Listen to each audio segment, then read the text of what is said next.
Hi, welcome back to my channel, MLB TV. Gumagawa nga po ako ng tutorial and vlogs tungkol sa mga natural na halaman gamot at iba pa.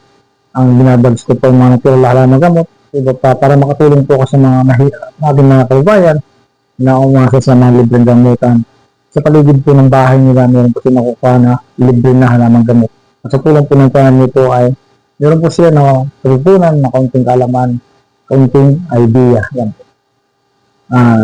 Bali ako nga po si Wilby TV.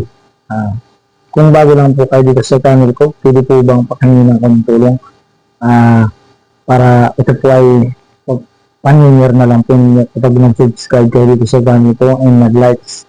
Pa-share na rin po sa friends and family and relatives kung mahilig po sila sa ginagawa ko. Bali yung text story ko po ngayon ay yung, di ba, New Year po ngayon, napakadami po natin na kinain ng mga iba't ibang uri ng pagkain na pwedeng tayong high blood pagsalubong ng bagong taon, di ba? Lalo na kung 31 ng December, ang dami na natin pagkain kasi marami na natin na bonus na tanggap sa ating pinagtatarbuhan ng company, kaya may pambili po tayo. Happy New Year po sa inyong lahat, old follower and new follower. Sana po ay masagana yung bagong taon ninyo ngayong 2026. Wala po kayong utang masyado. Masaya po kayo. Wala po kayong problema o suliran sa buhay. Yan po yung bati ko po mula sa Wilby TV. Bayan next ko po ngayon, kapag kayo ay may simptomas ng high blood, tama-tama po ngayong New Year. Kasi marami pong issue, marami pong balita na karamihan ng tao pagkatapos ng New Year naging high blood dahil sa mga handaan lang litson, lalo na yung pambilang litson, yung mga nasa dagat na yung mga seafoods kagaya ng mga hipon, alimango, yung aligi niya nakaka-high blood kung high blood ka na dati. Yan po yung ating tutorial ngayon. Ito po yung tutorial ko po kung kayo high blood nararamdaman ninyo. Tips number 1, kapag ikaw high blood nararamdaman mo suka ka ng suka, walang arayang pagsusuka mo. Tips number 2, sobrang sakit ng ulo mo magkasama yung suka ng suka, tapos sobrang sakit na ulo. Then yung katawan mo ay malamlam. Ano ibig sabihin sa Tagalog ng malamlam? Yung matamlay, parang yung lantang gulay. Kapag hindi mo siya biniligan buong maghapon, malalantaw yung talong, malalantaw yung okra. Ganun siya yung katawan mo. Palaging nakahiga. Hinang-hina ang katawan mo kapag ikaw ay may sintomas ng high blood. Lalo na kung ikaw ay dati ng may high blood o mayroon kayong mga history o namana na high blood sa parents ninyo, sa grandfather ninyo, grandmother, and next na mga ninuno na kamag-anak ninyo, pwede kayong high blood. Tips number 2, pwede mo rin hindi namana ang high blood kung ang kinakain mo everyday ay makakolesterol. Ano ba yung makakolesterol? O sagana sa pwede kang magka-high blood. For example, araw-araw kang nakain ng taba ng karni. Yan, isa po yan nakaka-high blood o nakakataas ng dugo.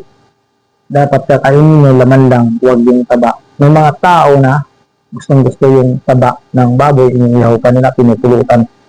Ginawa ko nga sa province na Batsoy, di ba? Ang sarap-sarap niya. Mayroon pa nakasawala po ng tausi or bagyo beans. Diba yung mga ubas na pinatuyo sa Batsoy or may asukal, di ba? Ang sarap-sarap sa handaan, sa karnival, okay?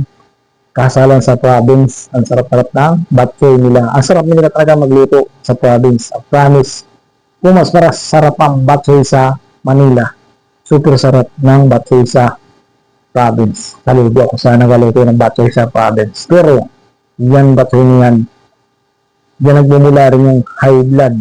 Kung ikaw ay may simptomas ng high blood o mahilig ka kumain everyday na kanin baboy na may kasamang taba, hindi lang sa Batsoy, inihaw na baboy, Then, yung nilaga ng kaming baboy or sinigang. Iba, paborito yan. May kasamang taba. Pinakain nila yung paborito may taba. Yan. Iwas po kayo lang na kung kayo na edad 40, 50, 60. Iwasan ninyo yung may taba. Lamanan lang ito yung kainin nyo para makaiwas kayo sa high blood. Yan. Tapos, yung tips number 4 po, anong nakaka-high blood pa na pwede natin kaharapin sa henerasyon o sa darating pang henerasyon, mga bagong new generation, mga kabataan. Ito po yung tips ko sa inyo.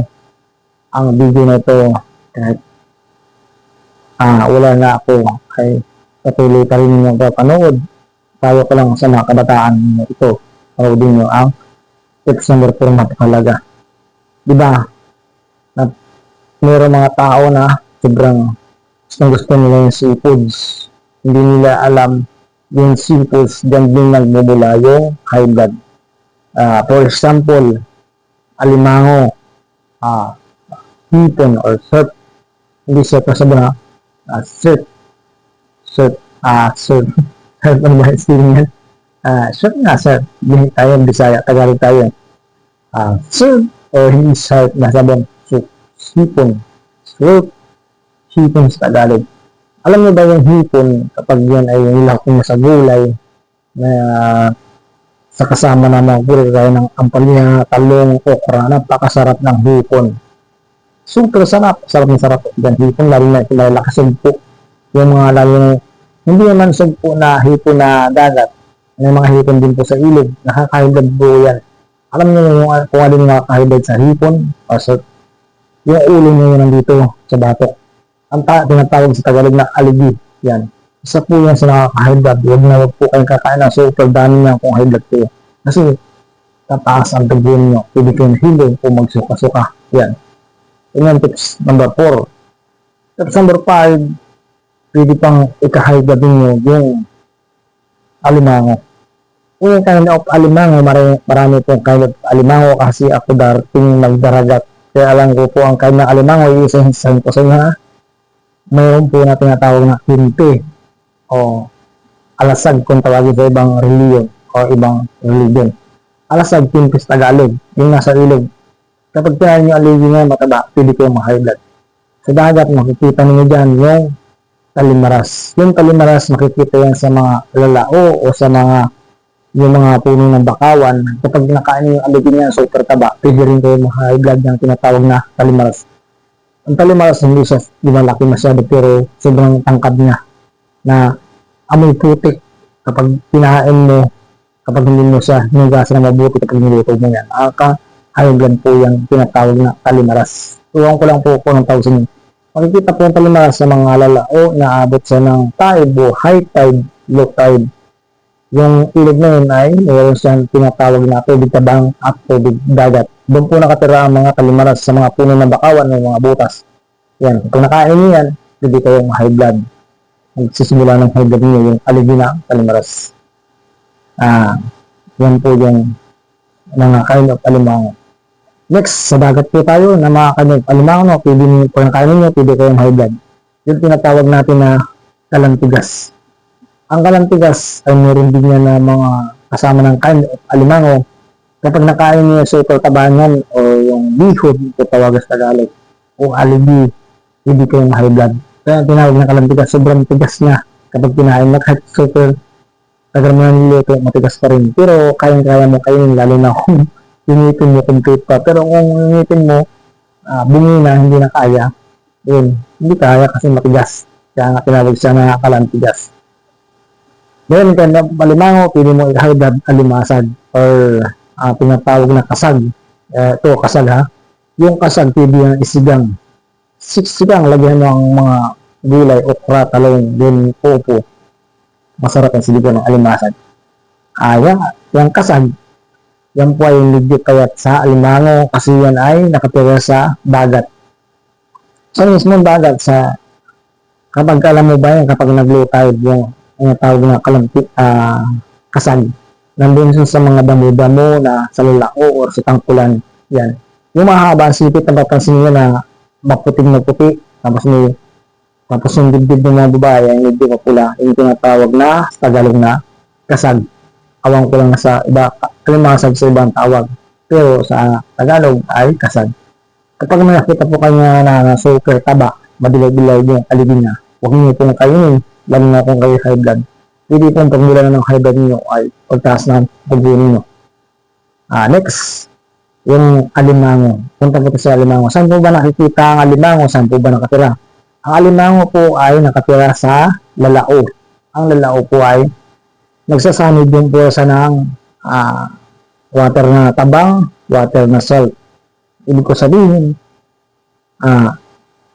ang alimango nabubuhay sa alat saka sa tabang kasi nagsasanib nga yung tabang na yung galing sa ilog, yung alat galing sa dagat. Kapag high tide, pumapasok yung tubig sa dagat papunta doon sa tubig tabang, kaya yung alimango nabubuhay sa ibalawang uri ng tubig. Ganyan lang. Saan ba nakatira ang alimango? Sa butas, sa mga lalao, sa mga puno ng kahoy, sa mga putik na malalalim. Ang panghuli niya ay dinudukot o may pangkahig na ganun para lumabas yung alimango. Super katabang po ng iba na lalo sa mga province sa parting Quezon, sa parting Boracay or sa Aklan, nakataba ng alimango dyan o sa Iilo. Super kataba ng alimango nila, nakatikin na ako. Grabe. Yung ikaw ay high blood. Yan ay nakakain na ako ng mga alimango sa MOA. Aling SM MOA. Diyan galing na sa Aklan, Iilo, yung mga alimango kataba. So, sinunod sa amin. Grabe, dami ng aligi. Sarap. Pero kung high blood ka, huwag nang kumain kasi pag-uumpisan mo yan ang high blood yung aligi ng alimango. Yan yung pinagmumulan ng mga high blood. Steps number 5. Sorry. Meron tayong dyan. Steps number 6, pinagmumulan ng high blood, pwedeng kausap mo. Kung may kausap ka, hindi mo mag-gets yung sinasabi. Tapos medyo kabinda, medyo kamura. Di ba nakaka-high blood? Mga high blood ka talaga, tapos mayabang pa, wala na nang ipag-yabang ng tao, di ba? Tapos dami sinasabi, pero mas marami mong alam doon sa taong sinasabi na, ay bungol ka, wala kang alam. Pero yung sinasabihan, mas maraming alam kaysa sa kanya. Yan, pinag-uumpisan din yan ang high blood ng tao. Tinatawag yan, stress. Steps number 6. Steps number 7, pinagmumulan ng high blood ng tao. Yung wala kang pera. Siyempre, kung wala kang pera, kung may na-hospital kang kamag-anakan, na-hospital ang anak mo, na-hospital ang asawa mo, wala kang ipon sa bangko, wala kang tinatawag na emergency fund, wala kang tinatawag na yung mga health insurance. Siyempre, saan mo isipin saan ka ng pera, may utang ka sa mga kamag-anakan mo, yung iba, kuripot, yung iba, kaya may puutang ka ng pera, sasabihin sa'yo, ay wala, nakabili na ako ang ganang-ganang pero tingin ko na yung bulsa. Yan, isa rin nakakahibla yung tao, yung text number 7. Yung pangitan ng pera, lalo na kung malaki yung babayaran sa hospital, yung bill o may emergency fund. Yan, isa yung nakakahibla. Tips number 8, isang nakakahibla, yung kasama mo sa trabaho, super yabang, pero yung kasama mo sa trabaho, nalipat lang siya din sa area ninyo, pero ikaw yung pinakamatagal ng regular doon. Mapapansin mo na nakaalam, tinuruan mo, sinipa ka na or siniraan ka na sa boss mo. Tapos kung ano sinasabi sa iyo, din nakaalam siya ng katiting, ganito, kalahati ng ko. Pero ang yabang-yabang niya, kala niya kung pasikot-sikot doon sa trabaho mo, kaya niya, di ba? Subukan niyo, pag yung umabisin ka, hindi niya alam yung buong trabaho. Di ba? May sinasabi niya sa iyo, hindi mo lang alam, pero pag nakarating niyo sa friend mo o doon sa kakarbaho mo, mga high blood ka rin kasi dami sinasabi. Pero sa totoo lang, di ba? Ang yabang-yabang niya kapag kaharap yung boss, kaharap mo. Sinasabing mali yung trabaho mo, mali yung gawa mo. Diba? Ganun. May ganun mga ganun tao.